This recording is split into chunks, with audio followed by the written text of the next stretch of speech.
Good evening from my side. My name is Georg Lenk. I'm on the board of the Bruno Kreisky Forum. This is the first Africa discussion in the new season, and the first with Irene Horejs as new Secretary General. Very happy about this. I'll perhaps make a different kind of historic excursion back. We started the Africa discussions in the Bruno Kreisky Forum in the year 2008. The first conference that we did was under the title, Why Africa? What would that mean? It was really a question mark also into Austria. We were then, and I am still frustrated by the glaring disinterest of Austria, the wider public, but also the press and the media in political questions in Africa. Africa makes headlines if there are wars, and there are many of them, crises, climatic catastrophes, and that is about it. With this frustration, we felt it is a challenge. At that time, I was Special Envoy for Africa, to bring more Africa into Austria and more Austria into Africa. I hear your words, Sabine, that the foreign minister is more interested. Yes, to a degree. Yes, he's even declared that Africa will be one of the 3 focus points of Austrian foreign policy in the coming years. Let's see that. Of course, when I talk about this and go back to 2008, in 2008, we were fascinated and elated by the new EU-AU Africa strategy, a joint strategy that had very interesting points and that promised a continuous and intensifying cooperation between the 2 continents. Now, 15, 16 years later, we have to say that Europe-Africa relations are seriously deteriorating for a number of reasons. There's the war in Ukraine and the war in the Middle East, where we simply have diverging points of view. There's also climate change. There's migration, where our interests are very difficult to match. And that is a challenge for all of us, but at the moment, we are rather going apart than growing further together.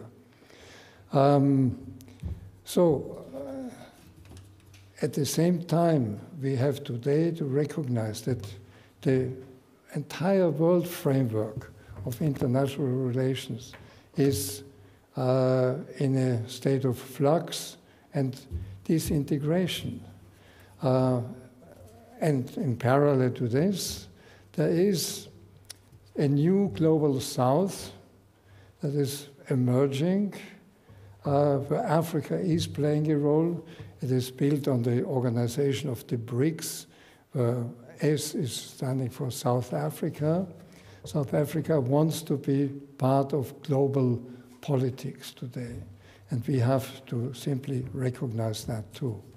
So in that sense, there is a wide field of activity. What we would still like to do is for our guests also to always think about is why should a country like Austria be interested in Africa? And for me, I mean, the answer is crystal clear. In this world policy new environment, we have every interest in Africa and bringing Africa more into a structured relationship. Today, or this evening, the topic is Rwanda. Rwanda, as you have seen in the opening letter, is one of the countries with fastest economic growth, but also one of the most modern countries in Africa. So at the same time, as you also can see, Rwanda has taken a stance of an intense interest in strategic and military relations within Africa and playing a role there. That shows you why even a small country like Rwanda can then have an impact on the general question that occupies us too. I welcome our participants here for having traveled here, and Irene Horejs will now guide you through the evening. Thank you.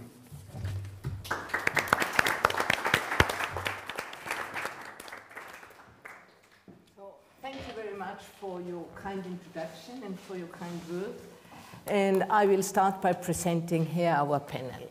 So we are very honored today to have with us Marie-Roger Biloa. Marie-Roger Biloa is a Cameroonese journalist, TV producer, filmmaker. She's president of various communities-oriented initiatives. Marie-Roger also launched a knowledge-based TV brand, which is called MRB Networks, which covers major issues of interest in partnership with public and private TV channels in West and Central Africa.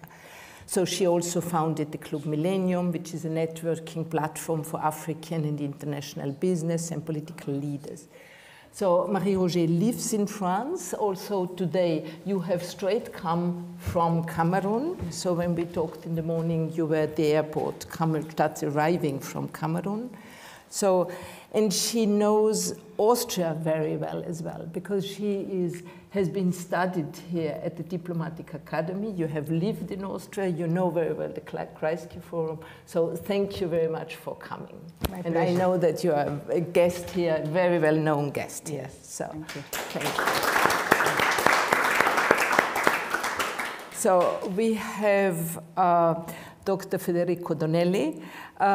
Federico Donelli is professor in international relations at the University of Trieste. He's senior research associate at the Istituto di Studi Politica Internazionale, ISPI, de Milano, and a non-resident fellow at the Orion Policy Institute in Washington, D.C.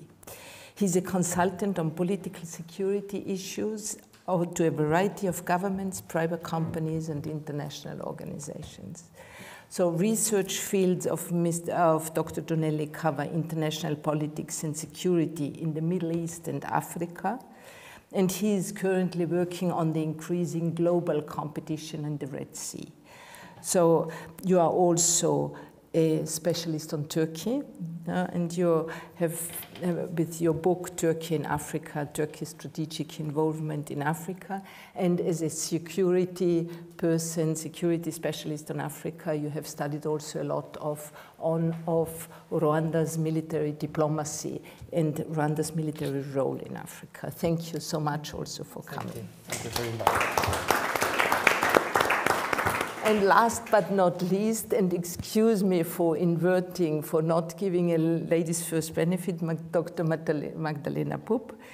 Magdalena Pupp is coming from the Mineral Resource Policy Department of the Austrian Ministry of Finance.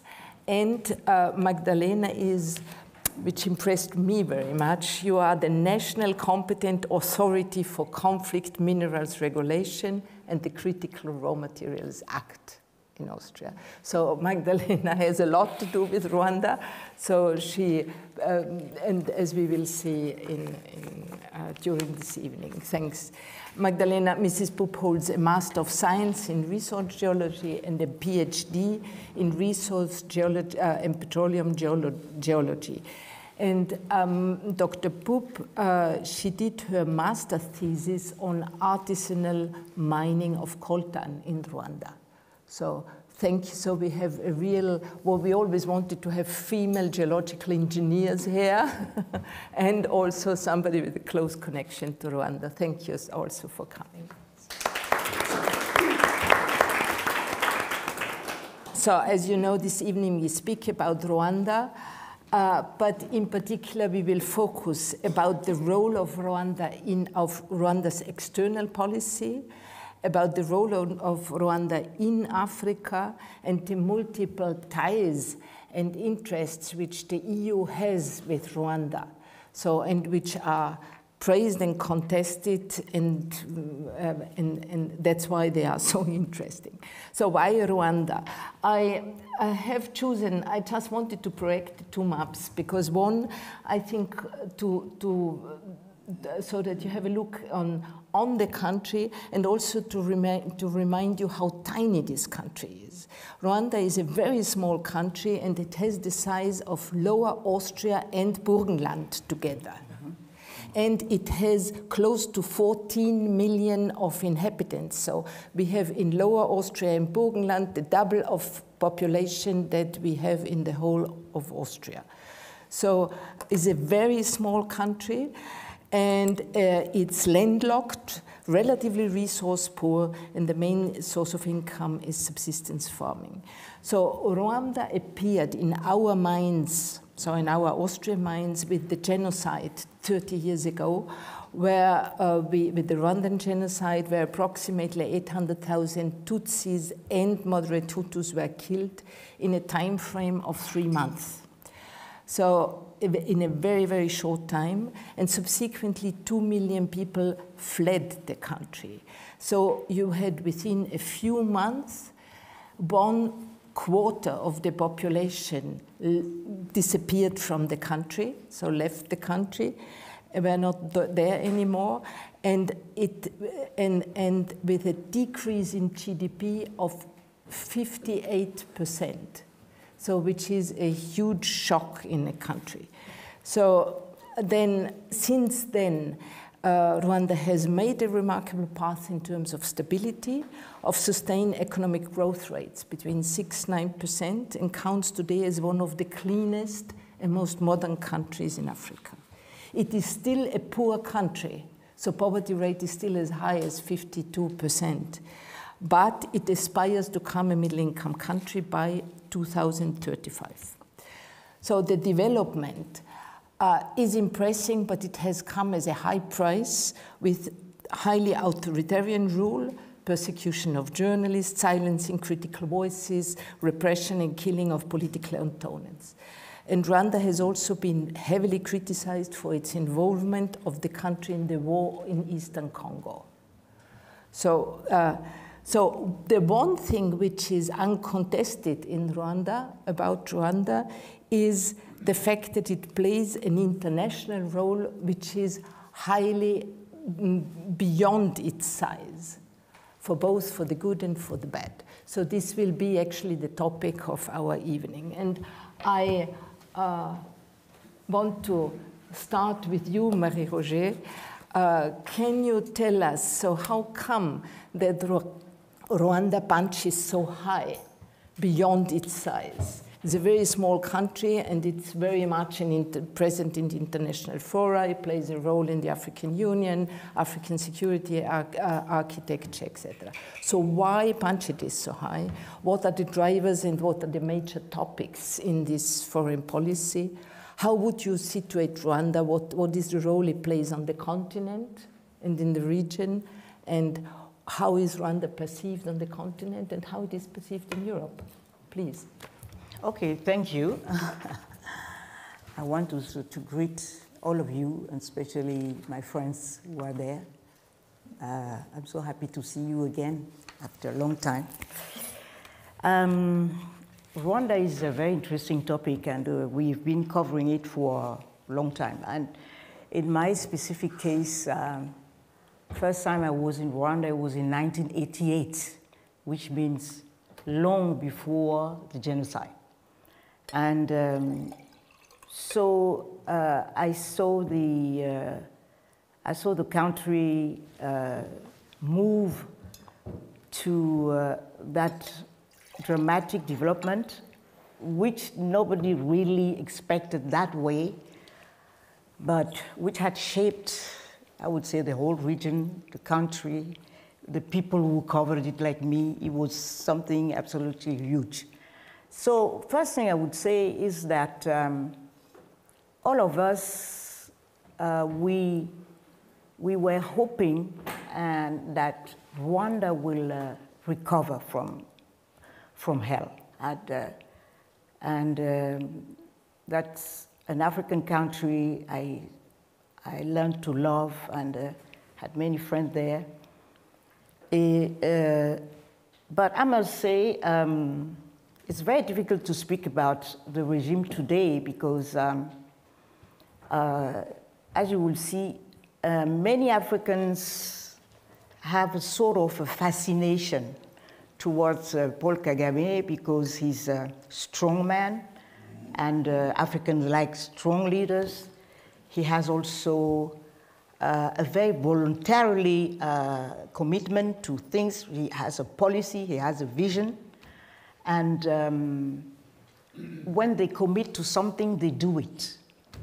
And Africans miss it very much with many leaders, so you see like a little country like Rwanda is outsizing actually its power and its influence. What can I say? And you see, as I say, they have a purpose. They say they know they are small, they are resourceless, so foreign policy having an impact outside is very important. That's the first thing. So foreign policy is important. And so the question also is why is foreign policy so important, and why is foreign policy important? That was my answer to that. And I will also add that the country used to receive the highest level of aid per capita compared to its regional neighbors. And very long time ago, for a long time, it was very much aid dependent. It still is. And the aid, what they call the aid, used to make up more than half of the national budget. That was something very specific. And just to say who are the donors, the main foreign donors, and that is important for those who know the story later, are the United States, Germany, France, and Japan. France has a specific story, a very complicated story with Rwanda. And so, how did they succeed in maintaining that flow of aid? And I would say it has taken a long-haul effort to improve some of the aspects of the lives of people, but more, what we see now, they put a lot of emphasis in changing the perception of what is happening there. You said, Irene, you said Rwanda is still among the poorest countries. So that's what is always very interesting. They say it's developing very fast, but what is developing fast if it's still the poorest country and one of the poorest, not only just poor, but one of the poorest, so something might be wrong. And so I think we all know over the years, we've seen they work very much on the perception by many means. And the regime knows how to manipulate guilt in Western and Western standards. You know, they used to tell foreign partners that they abandoned them during the genocide, and so you have nothing to say to us. We are in charge, and morally decided by ourselves.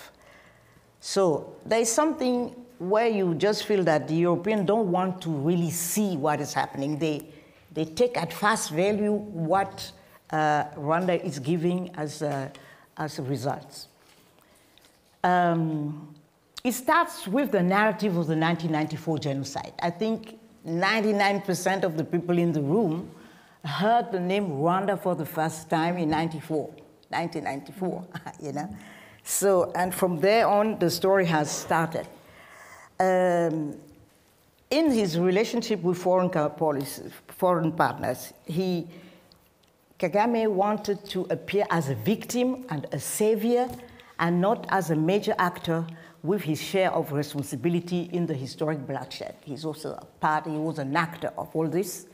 And especially in the lead up to the mass murders and in the aftermath in DRC Congo, we now say that there are like over millions of people over 30 years, you know, who are dead, displaced, or suffering, women raped, and you know, just in a dire situation due to the action of this government in DRC. We can experience that, but I think this is, the influence, the image of Paul Kagame leads to the fact that, as we see, they say, oh, the development is so important, he's so brilliant. But the problem is that, okay, he has a role in DRC, but this is huge, you know. I don't know any other president worldwide, not even in Africa, who has so much blood in the hand. So it's such a huge thing. So it's not a small detail. So that's one of the first victory he has, that people tend to downplay that. Okay, and you know, there was also his push last year on the occasion of the 30th anniversary of Rwandan genocide to restrict the national tragedy to one ethnic group by inciting the global community to now call it genocide of the Tutsis.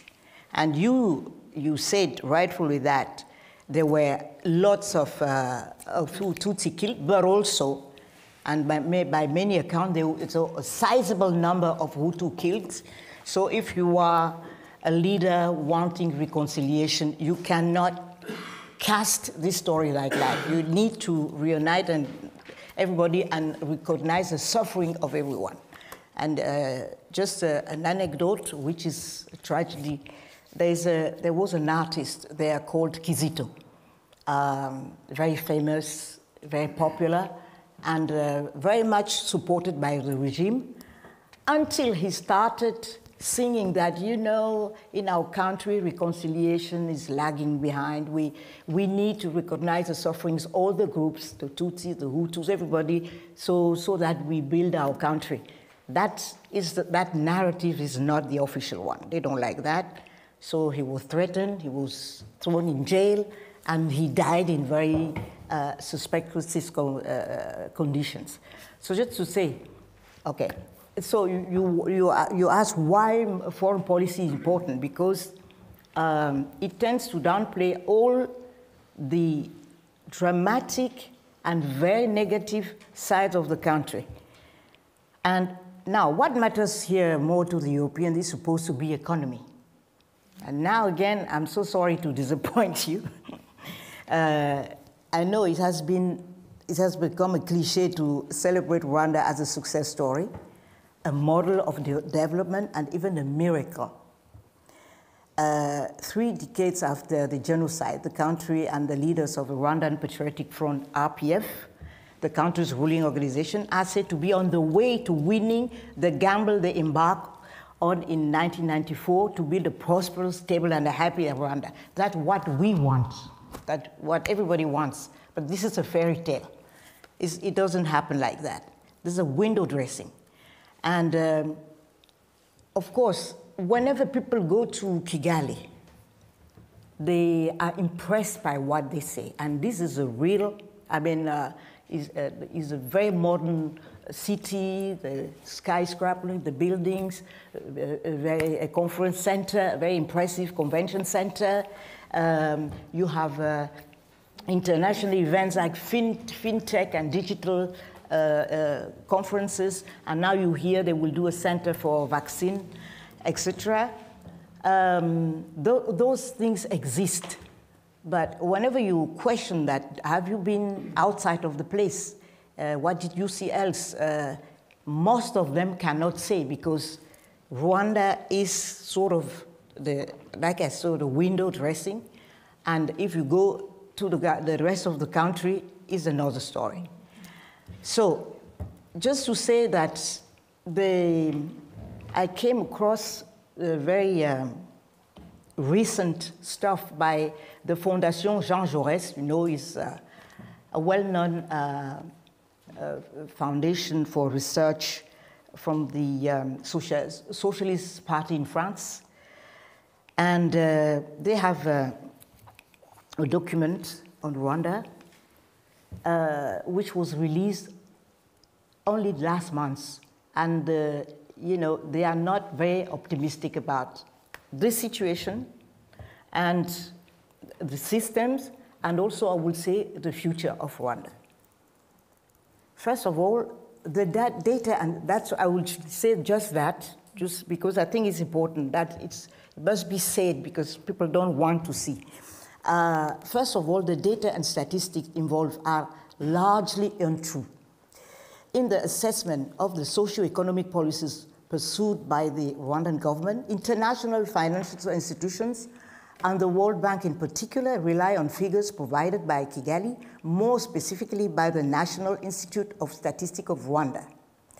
The problem is that over the decades, the sincerity and reliability of this figure has been called into question by various sources, researchers, journalists, institutions, in areas as diverse as GDP growth, maternal and infant mortality, agricultural production and yields, job creations outside of the agricultural sector, reduced inequality, and above all, poverty reductions.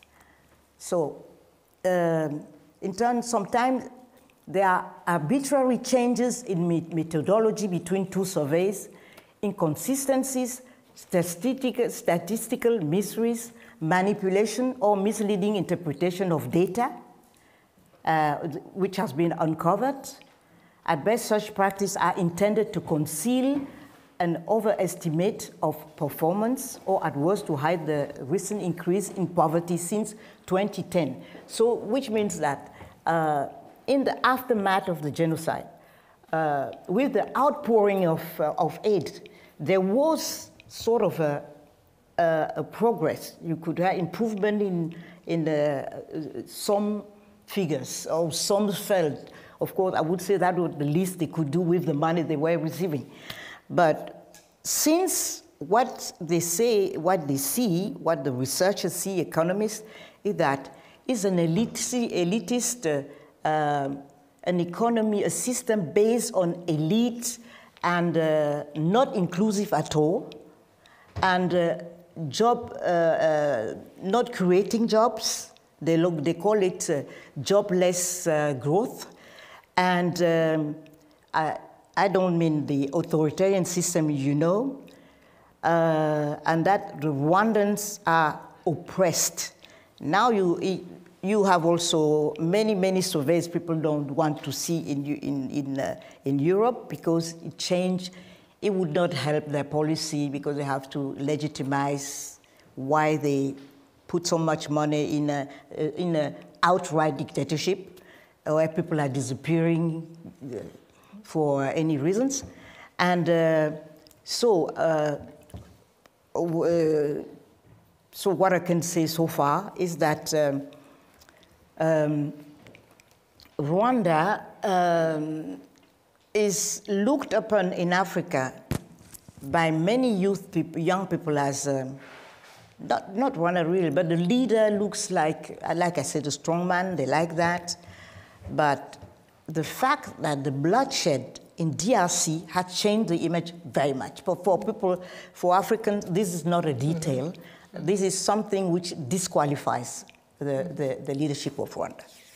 Okay, thank you very much. I think you have put a very interesting and a very contradicting light on what Rwanda is. So we will switch now to foreign policy of Rwanda, so and in particular also to its military diplomacy. So Federico Donelli, Rwanda has been a major proponent of, Rwanda has had an important voice in the African Union. So it is a major proponent of the principle African solutions to African problems. And despite the small size, Rwanda has been a large contributor of troops to international peacekeeping missions. So you have extensively researched and written about Rwanda's military diplomacy, on the role in Africa's security and architecture, and also on its new role as a bilateral security provider in Central African Republic and Mozambique. So can you tell us a little bit more about that? Good evening, and thank you again for inviting me. It's a pleasure to be here. I think that the most important aspect is to understand what foreign policy is, what foreign policy strategy is. If we take from the handbook of international relations, foreign policy strategy is a wide range, a variety of action that the state decided to follow and to implement in order to promote or to pursue their own interests in the international system. When we analyze foreign policy, we usually find two main elements, two main components. One is objectives, and the other one is the tools that the state want to use in order to reach that objectives. If we try to apply this definition and this category to Rwanda, we have to understand Rwanda following the genocide. We have to understand Rwanda following especially the 10 years between the genocide in 1994 and what is commonly known as the transitional phase. And we are around 2003, 2004. In 2004, for Rwanda, there were mainly two objectives. As we said before, one of these objectives is related to the economic constraint. For Rwanda, was and still is very important. It's a landlocked country, it's small in terms of size, but with a huge number in terms of people. So it became important to find an alternative for its economy. And of course, the aid flow was and still is the leading part of this economy. So they started to ask to themselves how to reach these objectives. And the way was to exploit what they had. And what do they have? They had expertise. Expertise in terms of military expertise, in terms of insurgency, counterinsurgency, and this is related to the background of the RDF, so the historical background. RDF was born as a resistance movement within Uganda, okay, mainly Tutsi movement. RDF is Rwandan Defense Forces. Rwanda Defense Forces, the army, the Rwandese army, sorry, RDF. So they decided to use what is called military diplomacy. Military diplomacy is a way to implement a variety of action from exercise to contribution to operation, military operation, in order to gain something, to gain influence, to gain, for example, political credit, to gain even economic agreement, trade agreement. And they did. They did. Since 2005, Rwanda became one of the main contributors to multilateral operation with over 6,000 soldiers. And they did pretty well. This is not my, this is not, I do not judge the way in which Rwandan troops operate on the ground. This is full of literature of RDF as a good example of how to manage in post-conflict and especially in post-crisis situation, okay? But then we've got a change because in 2020, so immediately during the COVID, we can say, from multilateral operation, so under the flag of the United Nations, Rwanda decided to, or starting to use its military diplomacy also in bilateral terms. That means following a direct, we can say, direct channel, direct agreement with another state. And we have seen, first of all, in Central African Republic, and secondly, in Mozambique.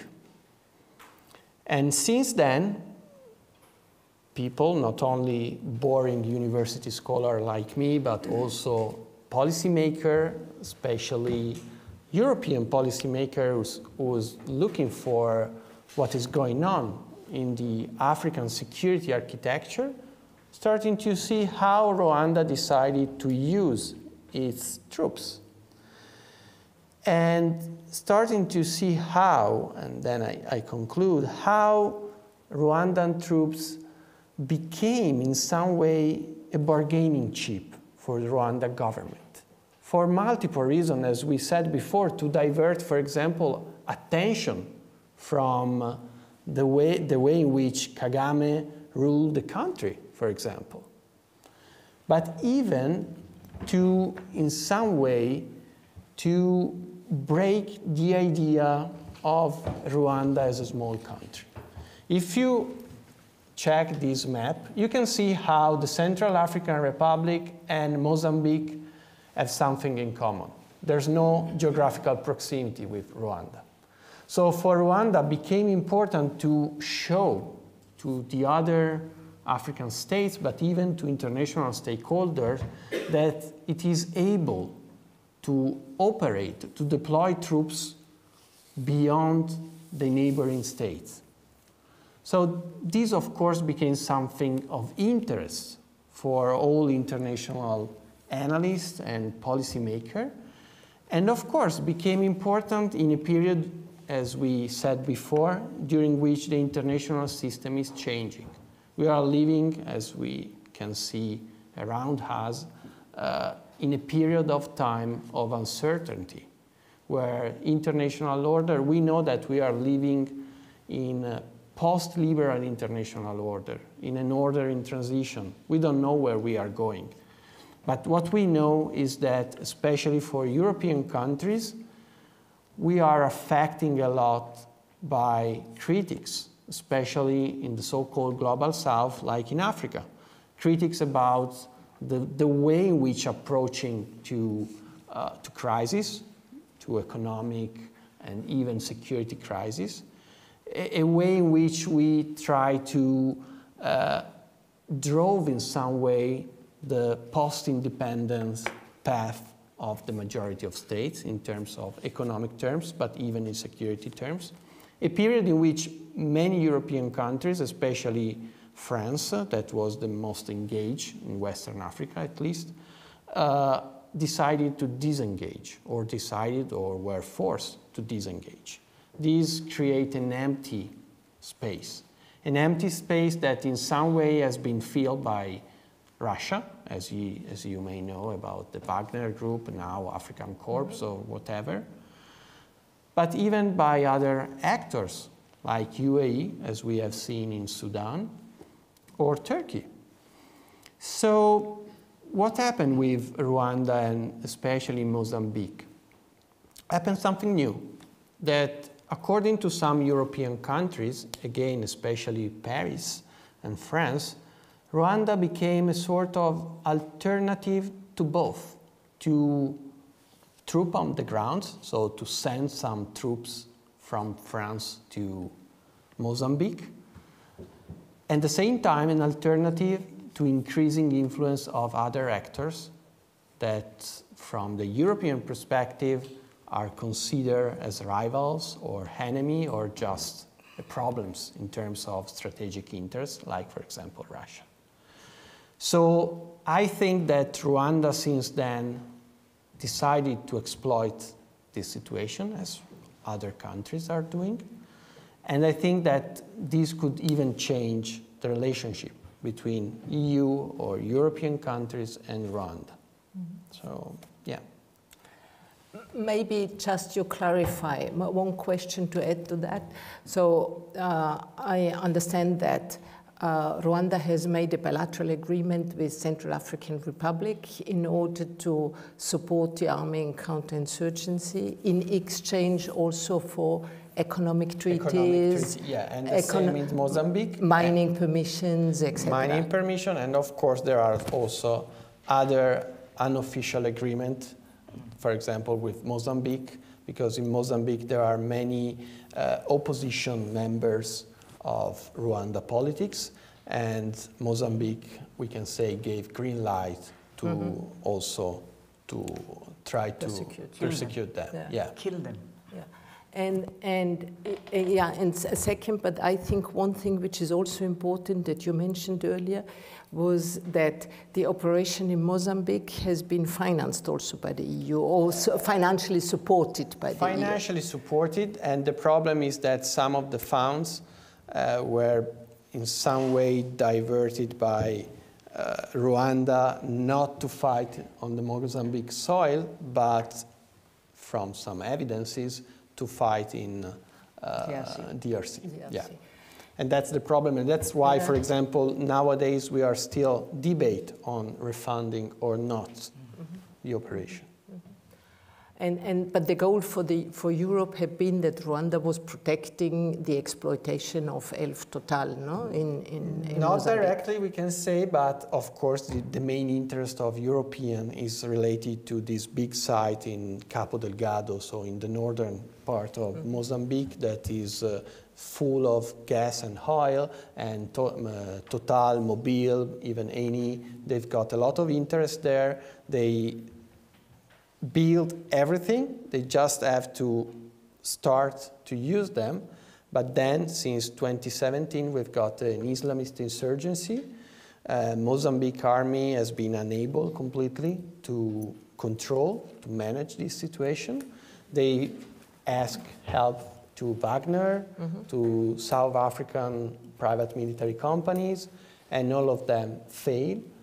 At least Rwanda, for a while, I mean at the short term, has been able to stabilize the area around the factory, we can say. Yeah. Now they are back. Yeah. So let's just switch now. Wait, I will come to you in a second, Magdalena. Let's just switch now, because you mentioned, and we have mentioned before also, Rwanda's involvement in the conflict in Eastern Congo.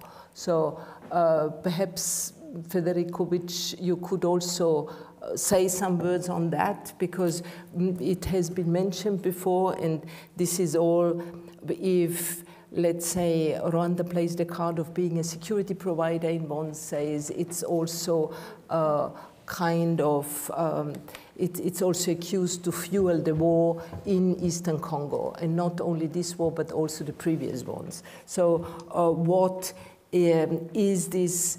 What are the motivations behind this conflict for Rwanda? Are they reaping benefits of raw materials, or is it a security interest, or what can you say in a nutshell? And what would be also a position or to de-escalate the conflict? Yeah, that's a good question, because one of the ambiguity we can say about the role that Rwanda is trying to build in the African continent, but especially in the eyes of international stakeholders as a security provider, but then is conflicting with what Rwanda has done since the end of the former of the 90s with the in DRC. We know that Rwandese Hutu and Tutsi both were involved in the two civil war in Congo, in DRC. They are still involved. There are two main narratives to answer to your question. The first is the one promoted, especially from Rwanda, that Rwanda is involved in the eastern provinces, North and South Kivu, for security reason. For security reason, because in that two provinces there are still many Hutu, and they also form army groups, and among them there are also some of the figures that were involved in the genocide. Is a threat, is a security threat to Rwanda. And we have to consider that Kigali is not too far, is 150 or almost 200 kilometers from the border, so actually is a threat. On the other hand, we know that Rwanda has a lot of economic interest. There's a lot of economic interest because we most probably she will talk about it, but we will know that Rwanda is trying to build the idea of a regional hub for refinery of raw materials. Even though Rwanda has not too much materials, raw materials, and if you check, and this is very curious, if you check the export of Rwanda, I think that 35 or even 40% is of gold, even though Rwanda has no gold, almost no gold, maybe some small mines, but not too much. So this gold come from, especially from DRC. It's coming because Rwanda is influencing the area, or is coming, and most probably would come even without Rwanda influence. It seems that it's coming because of illegal smuggling, because of unofficial mining, we can say. So no matter what, it will come. But of course, if we analyze from the perspective of DRCs, this is an involvement, a meddling, and even a threat from their perspective of their own domestic politics. So it's very complicated. We don't know what is going on because some scholars think most probably Rwanda will establish a kind of buffer zone there. Some other believe that, as happened in the past, international stakeholders sooner or later will be able to force Rwanda to stop any interference. The problem, again, I think is important to underline, is that the international environment has already changed. So it's no more like 10 years ago when Washington or Brussels or Paris called Kigali and said, stop now. Now there's a variety of opportunities for all the actors. It's the international order now, it's a multipolar one. So if Paris says something, Rwanda, as other country, could say, okay, I can talk with China, I can talk with Russia. So I'm not sure that Western countries are able to stop Rwanda interference. But still, to conclude, I think that the primary concern from the Rwanda perspective is security concern. No, okay. Yes, it's okay. Yeah, okay, shortly. But very shortly, because I want to give the floor to Magdalena. Yeah, this is the Rwandan narrative about what they have been committing in Eastern Congo, that they invoke security concerns. But what we see, that there are no Rwandan killed there, but Congolese, and in thousands. There are millions being displaced, and they have been denying, if it's a real concern, that they really explain it and express it outright. They don't. They deny, we're not there, we are not supporting M23, we don't know what is happening there, but what we see is that dire tragedy, people killing, people dying, women being raped. That's one of the worst situations we have in the world right now. Mm-hmm. So this is communication of Rwanda. They've been saying that, you know, the people from the genocide who flew to Rwanda, most of them are exiled. They are, you know, some little groups are there, but there are so many little groups which are not in a position to threaten Rwanda, actually not. But what is more important is what they do with the mining, with unfortunately, with complicity of some Congolese officials. They have an interest in being here, having that area totally destabilized so that they can do what they want without, when it's lawless, it's better for them. So I don't think that Europeans should say, we can't do anything because the situation has changed, which is true. And be so cynical about that we see what is happening there, and nobody's really trying to stop it because you have some hidden interest. It's really not playing the long run, the long term with Africa. You should go to the countries and you see how people react to that situation and the double standard against DRC. You know, just a little thing, and a little example, just a little example would say, you know, there was the Francophonie Summit in Paris last week or a couple of days ago. And the largest Francophone country is DRC. And Tshisekedi was there, and Kagame was there, and the French president, and Macron made a speech very brilliant, where he was speaking about the de-inhibition of the use of the military tool in the world, that there are wars all over. And he gave example Ukraine, he mentioned Syria, and not DRC.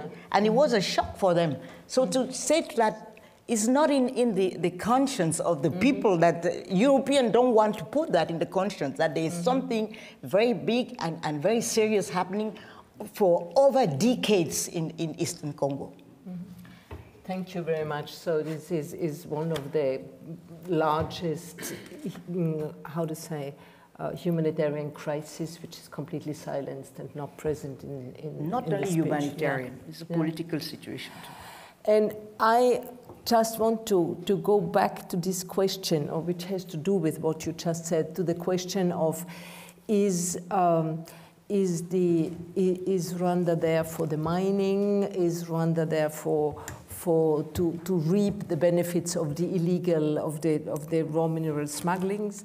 So the EU has signed, as recently as in February of this year, a memorandum of understanding on raw material value chains with Rwanda, and it is which is based on the how to say, on the understanding that Rwanda is developing as a hub for raw material refining and exports, and so, and actually, as Marie Roger has said, this deal has been very much criticized, in particular in DRC Congo, and even in Europe. So there is, I just want to quote now the news magazine Politico, which says Europe's hunger for minerals for its electric cars and microchips is sparking accusation that it is inflaming conflict in Eastern Congo.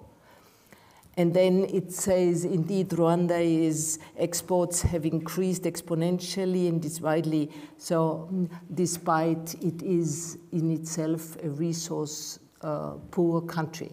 So I know that, Magdalena, that you are not here as a kind of political analyst. I invited you actually as a technician in your function, as part of the working group on this MOU Rwanda. But I wanted to ask you, so if the EU is well aware of Rwanda's role in the war in Eastern Congo, so why Rwanda? So what is the intention and what is the objective of this MOU? Perhaps you can explain a little bit why Rwanda, and how does the EU want to ensure follow-up on that? Can you hear me? Is this working? Okay. So first off, thank you for the invitation. Yeah. Maybe I can frame this a bit in a geological context. So the problem is that we need mineral resources for the twin transition to fight global warming. So the European Union has a strategy to fight global warming, to fight climate change that is a threat to all of us, so for the global community. And the European Union decided on a so-called twin transition. So decarbonizing our mobility, our energy resources, and also in the last couple of years using these raw materials, if we're being honest, also for defense purposes. The problem is that the mineral resources, the deposits of mineral resources are unevenly distributed because they are depending on a certain geology. That means that we have the deposits for some mineral resources, they are bound to certain areas of the world. We don't have the same resources that other continents have. That's one of the problems we're facing. So we need minerals that we can't provide within Europe because they don't exist in a certain amount. The second point is that we have a very long mining history in Europe. So in Austria, we have been mining for over 6,000 years. So we have outmined most of our mines, whereas in other parts of the world, mining is a relatively new development. It's maybe 100 years, 120 years old, which, comparably speaking, is not very long. So they have resources that are quite fresh in comparison to the European ones. So the thing is that the European Union then made the Critical Raw Materials Act. So the critical raw materials are materials that Europe needs for the twin transition, but they are critical. Criticality means that there are some problems with acquiring these mineral resources. So they are not enough to kind of supply the whole world in their ambitions for green transition. So we are, as a European Union, in competition with, especially, North America, with China, with Australia, with New Zealand, with India, with Russia. So, and in trying to gain access to these raw materials, the European Union made these resource partnerships. So they are called the Memorandum of Understanding with certain states that are resource rich. The thought about it was, this Memorandum of Understanding are non-binding agreements on both parties. So it's always between the European Union as a whole and one other state or two states. For instance, we signed one Memorandum of Understanding in 2023 with the DRC and Zimbabwe, and one in 2024 with Rwanda. The thing is that we as in the European Union, have been heavily criticized, especially for the Memorandum of Understanding with Rwanda, because of the issues in Eastern Congo. But what's the thought behind these agreements? So the thing is that, as we discussed before, tungsten, tantalum, coltan are very important for the green transition, not only for us, but as I said, for other parts of the world as well. And they are in abundance, especially in the eastern parts of the DRC, but also in Uganda, in Rwanda to a certain extent, and even in Burundi. So this whole area is kind of rich on these mineral resources that we don't have in Europe. So the thought behind that was, okay, we have these non-binding agreements that give us, to a certain extent, preferential treatment to Europe in buying these resources for the support in providing infrastructure projects, in providing value chains on the ground, in building these hubs that we were talking about in Rwanda, in Eastern DRC, on the border to Zimbabwe and Angola.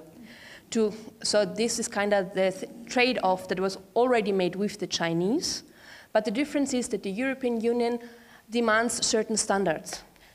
Environmental standards, labor standards, human rights standards, that we have regulations, we have laws within Europe that try to ensure that the mineral resources that we import in the European Union are actually mined under certain conditions that are not opposed to human rights standards. So that's the thought behind it. If you're being honest, as you said, smuggling is a big issue. We are trying to monitor, we have the world mining data in Austria, we are trying to monitor what is actually mined and exported in different countries. And we see that, especially concerning gold, there are illicit trades happening, especially from gold into Uganda and with the 3 Ts into Rwanda. But the thing is, it's very hard to prove. There are, to a certain extent, because from a technical standpoint, we have this so-called fingerprinting. Fingerprinting is you have a mineral composition, because all these ores are not in itself just separate. So it's not tantalum on its own. It's always a mineral composition of the stone. And we can kind of follow this mineral composition to a certain deposit.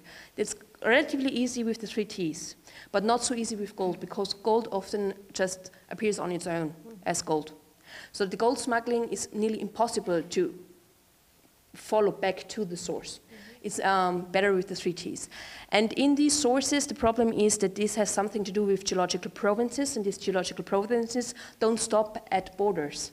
So the geological province of North and Southern Kivu is the same as the Gatumba area in Rwanda. So we can say, okay, geologically we are in this area, but you can't say it's a specific mine at a certain place. So the traceability is hampered at some point. So what we are doing as a competent authority, what is my job is, I'm looking at the companies who buy these mineral resources, importing them into Austria in this case, and I try to kind of look for supply chain due diligence. We're trying to follow the mineral raw material back to its source. And the thing is, our biggest issue is we have all the paperwork. So there are stamps of approval, there are government seals, we have the paperwork that says the mineral resources that we are importing into Europe have been mined under humane conditions. Mm-hmm. And we can't prove that they haven't been, that there was smuggling going on. And sometimes we know, okay, there are certain problems with certain mine areas or with some shipping containers, and we're trying to stop them entering the European Union. Mm-hmm. And those are then, in consequence, bought by the Chinese because they don't have the same standards that the European Union has. So with us demanding standards, we were actually making it more difficult for us to get the resources we would need for the transition. Which is not a bad thing, don't get me wrong. So the standards are very, very important that we uphold them and try everything to uphold them. But I do admit there is some margin of error in all of the system. Yeah. Okay. Okay, thank you very much. So, but I just want to come back on the question, why Rwanda? So, because Rwanda per se, so as a state, is a stable state for negotiating, for doing trade with them. So because the conflict is not within their borders, which is to a certain extent, of course, appealing to the European Union because you have a more or less stable partner at the other end. Mm-hmm. So the potential for conflict within Rwanda is relatively low. Whereas we do have the same agreement with DRC, and we know that the potential for conflict within DRC is exponentially higher. So, and we do, of course, know that Rwanda is an instigator. But what the thing is that it's a trade-off. We need the resources. With whom are we going to be in agreement with? Are we going to do this with stable states, or are we doing this with unstable states? That's one of the main objectives also. Do we have a stable partner? And the thing is, about the non-binding agreement, we can always stop, both parties can always stop without explanation at any moment. Mm-hmm. So if there is a, that's actually it. Yeah. It's a trade-off, I have to admit, yeah. Okay, thank you very much. I think you highlighted very much the thing that we put in the title also of this evening, so this contested partnership, or this partnership which is so contentious also. So I would thank you. I think we'll leave it here because we won't resolve that question, but I just would come to another contentious issue. So, Marie-Roger, the other partnership where Rwanda came very much to the press here was the UK deal on asylum seekers. Mm-hmm. So this is the other question. It has been put aside by the Labour government now, but it isn't off the table. So there are still quite some parties in Europe and some parties which are coming to governments now, I think, which have quite a lot of appetite for such kind of agreements. So what do you think about, what is the interest on the Rwandan side, Marie-Roger, and what do you think in general about these kind of agreements? First, from the Rwandan side, the interest is to please Europeans because they are the partners who support them, who fund them, who send them money, who have a large acceptance for whatever they do in DRC or in human rights, and that part of their policy that we appear as the best partners for them. Like they see an opportunity. They are very good at seizing opportunities, like what we saw with the military diplomacy. The second advantage for them is money, because all this is bringing money for them. And now the problem is, like, what comes through our debate today is that Europe is very ready to relinquish most of its principle for immediate interest, like maybe in theory you want to uphold principle, but you see the whole question about immigration in the whole of Europe is number one. It's not number two, it's number one. So maybe these questions humanity of Europeans, because you should never forget that there are countries like Lebanon who are welcoming hundreds of thousands of people. If you want other African examples, like Cameroon right now has over 300,000 people coming from DRC, no, not DRC, Central African Republic, Nigeria, all these countries. You know, so, and this question has become so toxic that the Europeans are changing. They're changing their minds, they're losing their minds.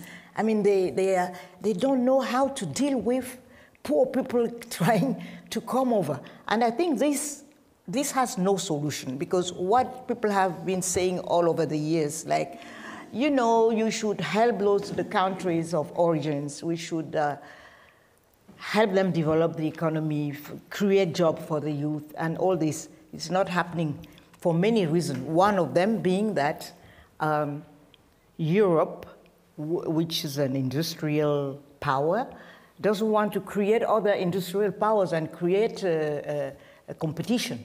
So there is no solution. We just we are steering towards, I don't know what kind of world that we consider without surprise or astonishment, that you say, we will take the people, you know, migrants who want to go to the UK or who want to go, we take them, we send them to a country which we know is an authoritarian country, which we know their own population is suffering, is poor, and you know, we know the situation there. All those things don't matter anymore. We need this. We want to solve our migrant problems, so whatever happened with them is good, we take it. So it's to me, that's the main concern for me, that we don't know. For me, Europe is not just a continent. For me, is sort of, I won't say the best, but that's the continent which has inspired the world in many ways. I don't need to say how. So, and we see all over the world, like, people are losing guidance, losing principles all everywhere. So I know it's very difficult, there are trade-offs, like you say, but you cannot do a whole policy just, you know, throwing away what has maintained Europe together and what has distinguished Europe in the world, in the mankind. You cannot win. If you want to compete with the bad, it will be worse, you know. So I don't think it's the subject right now. I will not let you get away with this with such a closing word now. I think we are stopping here. So just to say, but the question is very much nothing but looking at the size of Rwanda and the overpopulation of Rwanda, so this deal is more than questionable, I would say.